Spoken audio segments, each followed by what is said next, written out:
Hi everyone. So it's Tuesday and we are going to have um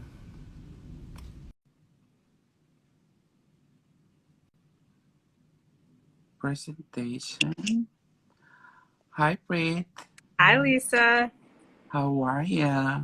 I'm doing okay. How are you? I'm good. Oh, so nice to meet you. Yeah, so we are about to start today. We have today Britt here in the live video for Whitman-Walker. And to start, just to let the people know, over the past few months, the Community Health Department has expanded its outreach efforts to the social media platform. We cover various topics on HIV and STI sexual health practices and access to care, social determinants and of health and general public health intervention. So the next area of our outreach session, we focus on the current pandemic COVID-19 and ways to manage your sexual, personal, and mental health. So the community health team is here to educate and support you. So thank you for being here today, Britt. I think it was about the time last year that we were talking with you about update to gender affirming services and in particular, how COVID-19 pandemic impacts us hospital and upset people surgical goals. Why you bring it back today? Hey, Lisa. Yeah, thank you for having me back. COVID-19 has absolutely shifted people's access to gender affirming surgery or gender affirming care altogether. So I came back to remind people about Whitman-Walker's surgery navigation program and share a little bit about what sort of the landscape of accessing care with different surgeons has looked like and sort of how the team works. Sounds great, Britt. So I want to hear more about how work Transgate Navigator. Can you tell us about the surgery navigation process? Yeah, we have had a surgery navigation program in place for about 6 years at Whitman-Walker, and it really kicked in when DC Medicaid started to include gender affirming surgery in its coverage. So, for nearly 7 years now, people with DC Medicaid have been able to access several different medically necessary procedures as part of a medical transition. And similar with Virginia Medicaid and Maryland Medicaid, there are access to certain surgeries. Unfortunately, it's not as simple as just getting a referral from a doctor and showing up at a surgeon's office or specialist office.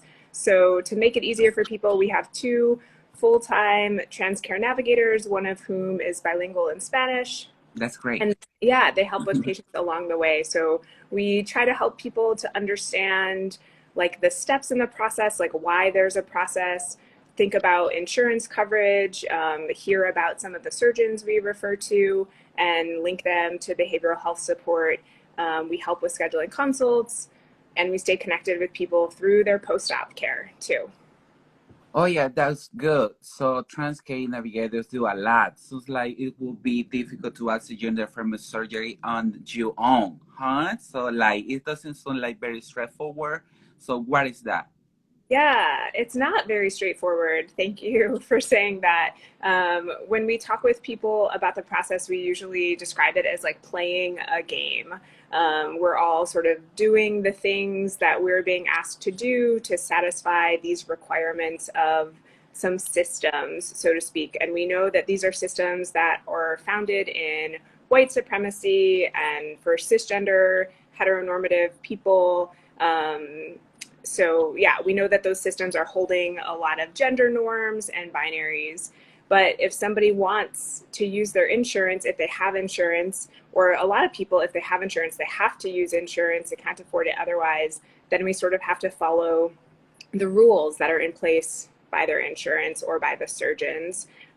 Thankfully, there's some predictability. A lot of insurance follows these guidelines by this group called WPATH. It's the World Professional Association for Transgender Health. sort of like a group of clinicians who try to set standards of care. So it could be kind of predictable. Most people, for any surgery above the waist, you need one letter of support from a mental health provider. If a surgery is happening below your waist, you need two different letters from two different mental health providers. So insurance and surgeons can also have their own individual guidelines. Wow, that's a lot. What else does WPATH have to say? Well, WPATH is just one set of guidelines out there but we know that a lot of people kind of, or groups, follow those guidelines. WPATH recommends, for example, that if you're 18 or up and you're trying to access gender affirming hormones, you should be able to do so via informed consent, which means you shouldn't have to talk to a mental health provider or like try to prove that you're trans and need hormones. So we at Whitman-Walker, we follow informed consent, and we're really happy to be able to do that for people ages 18 and up. WPATH also makes suggestions like that people be on hormones for 12 months before accessing a lower body surgery, and other recommendations like that. These are just guidelines, but we see a lot of people in groups interpreting these guidelines as if they are, really strict rules. Again, that's because usually that's how you're playing this game with your insurance. Okay, so Britt, how does this work at Whitman-Walker? What is our process supporting people?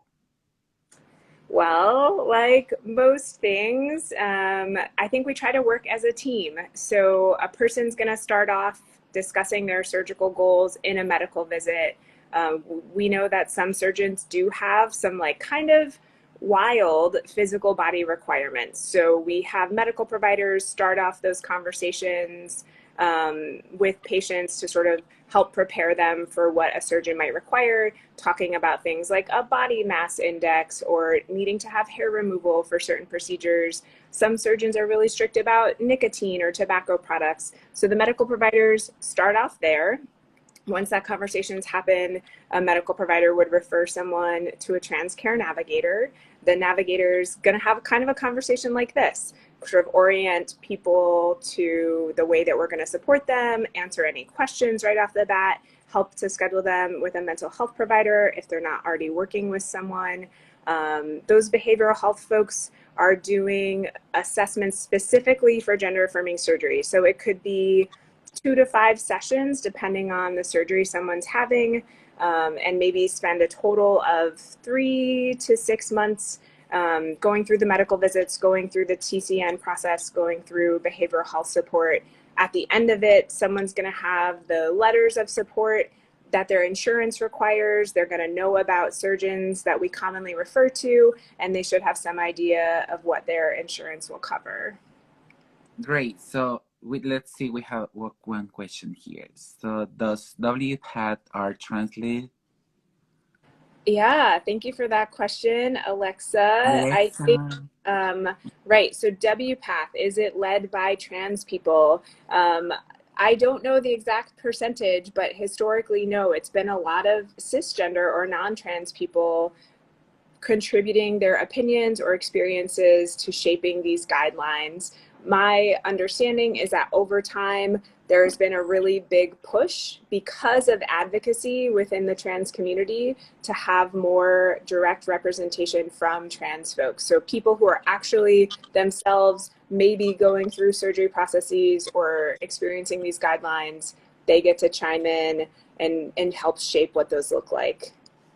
Thank you, Britt. So, Britt, if someone has outside primary care provider or even maybe getting hormones somewhere else, can they work with Whitman-Walker for letter and navigation too? Absolutely. Yeah, we work with anyone with the caveat that they do have to attend a couple of medical visits. Again, because of those conversations that we want medical providers to have, just checking someone's overall physical health. We might even ask for records from an outside provider. So you attend a couple of medical visits, you get some blood work drawn with us, and then you'll get linked to a navigator and can access behavioral support that way.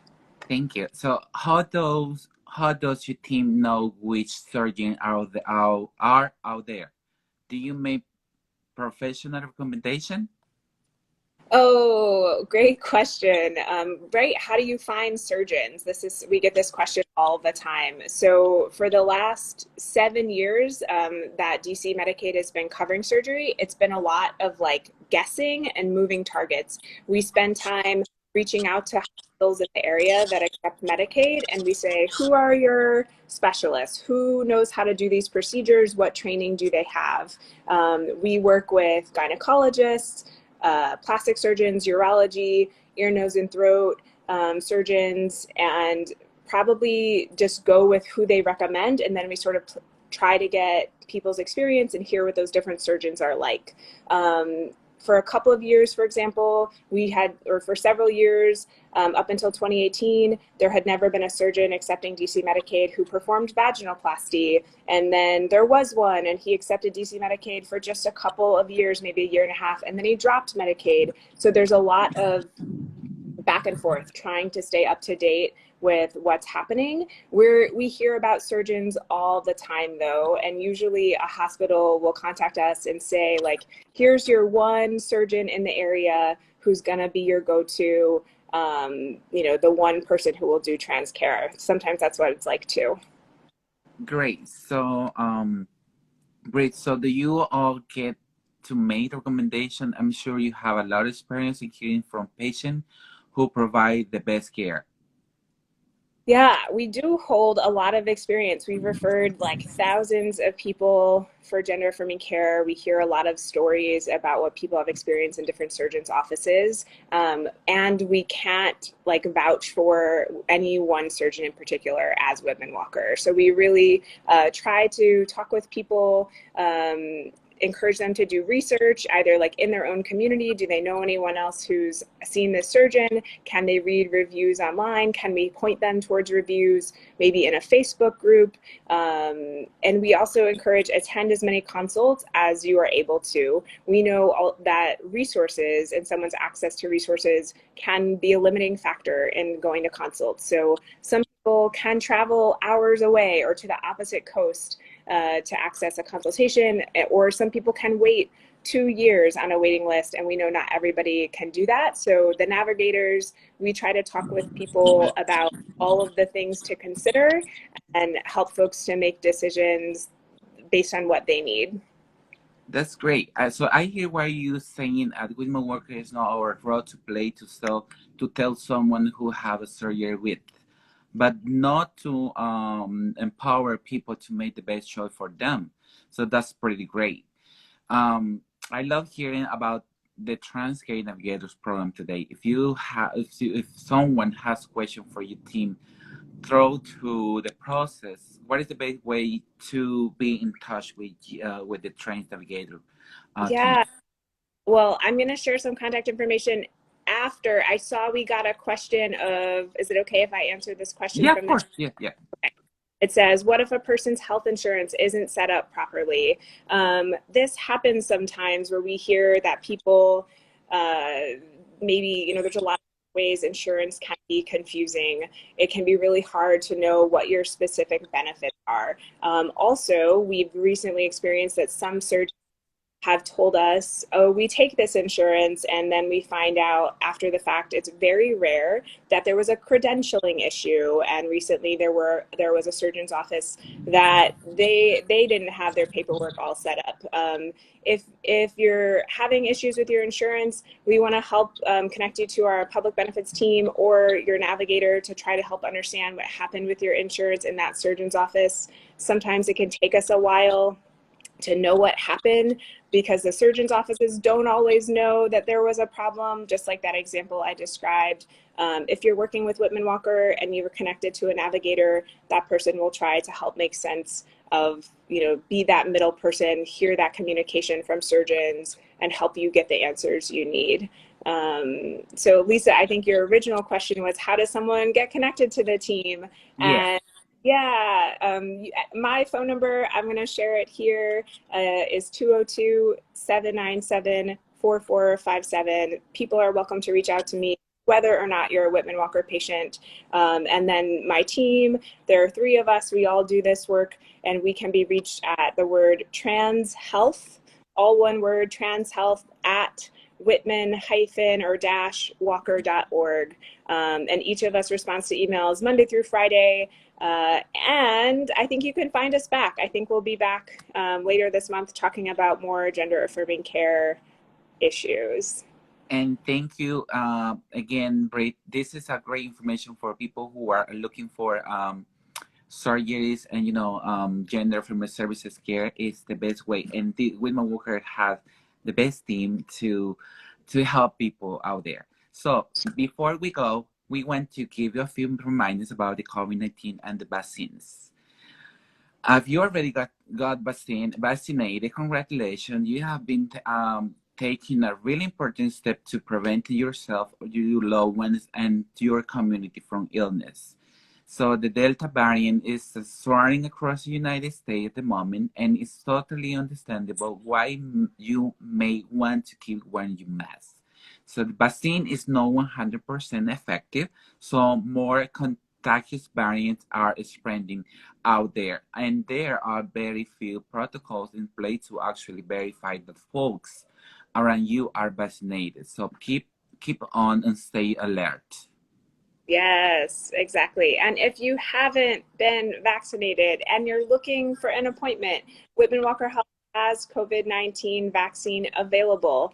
Everyone ages 12 and up are eligible to receive the Pfizer COVID-19 vaccine, and everyone ages 16 and up are eligible to receive the vaccine, period. So please reach out to us at 202-207-2480 to make an appointment for the vaccine. And if you're having trouble making an appointment with us, for DC residents, you can find information on COVID-19 vaccine walk-up locations and eligibility at vaccinate.dc.gov or by calling 855-363-0333. And you can track the speed of COVID-19 vaccination lines by visiting coronavirus.dc.gov/don't wait. Great. So also for Maryland's residents, learn more about the Maryland vaccine distribution process and the schedule and vaccination appointment at covilink.maryland.gov or by calling 855-634-6829. If you live in Prince George County, visit their vaccination registration portal here. And you live in Montgomery County, visit the vaccination registration portal here. And or call 240-777 or 311 to schedule an appointment. Also for Virginia residents, learn more about the Virginia vaccine distribution process and schedule a vaccination appointment at vaccinate.virginia.gov or by calling 867-829-4682. And if you haven't been vaccinated and you're not looking for an appointment, we ask you to continue following CDC guidelines for mask wearing, quarantining, and social distancing. We do think it's very important that you get the vaccine, that you're discussing COVID precautionary measures with those around you, being mindful of masks or keeping your distance, especially when you don't know whether a person's vaccinated or not. And if you want to support Whitman-Walker, register to walk Run Through the Name this year, virtual walk and 5K and end HIV on Saturday. So it's going to be on October 23rd. This year mark a special year. So it's the 35th anniversary of walk. And to register yourself or to team, you just have to go through walk2ndhiv.org. And also remember to follow us in Instagram, Facebook, and Twitter, and checking our website at www.whitman-walker.org. And for most update information on our services and for more community resources in general, Whitman-Walker services, please call us at 202-797-4439 for HIV and STI testing appointment only. Remember, 202-797-4439. And also follow some more programs at www.family at Real Talk DC. That is a slash. Yeah. And also at Not Filter DC and also at the Corner DC. Thank you, Britt, again for being with us today. And I hope to see you soon. So thank you again. And I hope people are enjoying this program with us. And if you or someone out there have any question, there is Britt information. You can just call us. And thank you so much. I see you next time. I Thank you, Britt. Bye bye.